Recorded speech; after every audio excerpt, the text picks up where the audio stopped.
की बात करते हैं। रिसर्च वाइज यहाँ पर एक इम्पैक्ट आता हुआ देखने को मिला है और क्या कुछ खबर है जिसके चलते स्टॉक में एक मूव आ सकता है, इस पर विस्तार से बातचीत करने के लिए हमारे सहयोगी वरुण हमारे साथ जुड़ गए हैं। वरुण, बताइए। तो देखिए, एक इम्पॉर्टेंट ड्रग है और वो ड्रग नोवार्टिस का है और इस ड्रग का नाम है एंट्रेस्टो। दरअसल डेलावेयर के फेडरल जज ने कहा है कि नोवार्टिस जो है वो एमएसएन नाम की जो कंपनी है उसे एंट्रेस्टो के जेनरिक वर्जन को लॉन्च करने से मना नहीं कर सकता और ये डेलावेयर के फेडरल जज का आया है बयान।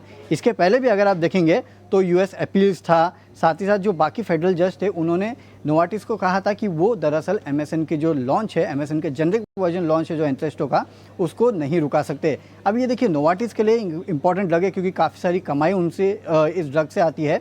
और साथ ही साथ और एक बात है, नोवार्टिस का कहना है कि हो सकता है कि एमएसएन 16 जुलाई या उसके आसपास जो है इस ड्रग को लॉन्च कर देगा। अब ये ड्रग डीवीज के लिए इंपॉर्टेंट इसके लिए है क्योंकि डीवीज का नोवार्टिस का तहत एक सीडीएमओ कॉन्ट्रैक्ट है जहां पे डीवीज के कुल आय में से करीब 8% इस ड्रग से आता था और कुल सीडीएमओ आय से अगर आप देखेंगे तो FY24 में करीब 19% के आसपास के रेवेन्यू यहाँ से आए थे। और अगर ये ड्रग का जेनरिक वर्जन आ जाता है और नोवार्टिस को झटका लगता है तो इससे FY26-27 के डीवीज के ईपीएस में 10% का इम्पैक्ट जो है वो आ सकता है। एमएसएन के अलावा एलेम्बिक, जायडस, इनके पास भी अप्रूवल है इस ड्रग के जेनरिक वर्जन को लॉन्च करने के लिए।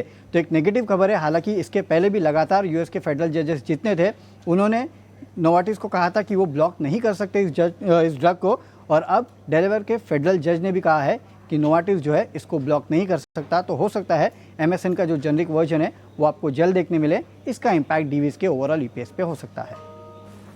ओके, डिविज लेबोरेटरीज पर इस खबर का कितना असर होगा? एंट्रेस्टो जेनरिक के लिए तैयार, ये खबर आती हुई और नोवार्टिस को ये झटका है। और आपको बता दें, यूएस में एंट्रेस्टो में जेनरिक लॉन्च पर फिलहाल रोक की खबर नहीं आई है।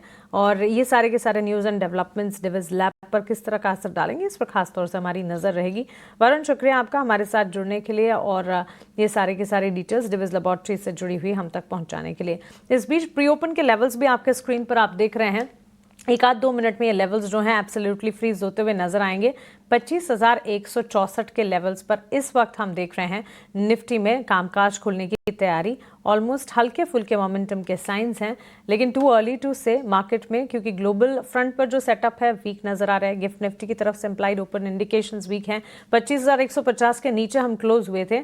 अब ऑप्टिमिस्टिक होकर इतना जरूर मानकर चल सकते हैं कि अगर 25,150 के पार 25,200 दिखेंगे तो बाजार मतलब अपने आप को संभालने की कोशिश कर रहे हैं। हालांकि ट्रिगर्स की काफ़ी बेहद ज़रूरत है और इन ट्रिगर्स के आने पर, अर्निंग्स पर पॉजिटिव ट्रिगर्स आने पर बाजार को सपोर्ट मिलेगा।